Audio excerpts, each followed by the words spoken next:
back. We've got the screen door in place now. The mesh looks great. It's tight, it's tidy, and we got it on the track.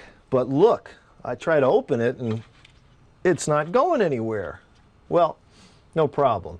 Remember I told you earlier there's 2 adjustment screws at the bottom that control the height of the wheels. Now what you want to do is you want to come down and get those screws adjusted so it brings the door up and it runs nice and smooth across the track. I'm going to show you how to do that right now.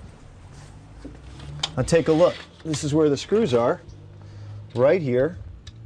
And all we do, as you turn this clockwise, it's going to lift that wheel up that's holding this in here. And as the wheel raises, the whole door comes up and fits better into the space. See, it's coming up now. And then you take your hands and lift up and make sure you don't have much of a gap anymore between the top guide and the bottom. And that feels pretty good. You want it to be tight enough so that you do this and the door won't just pull out. And that's about where we want it. Check that out.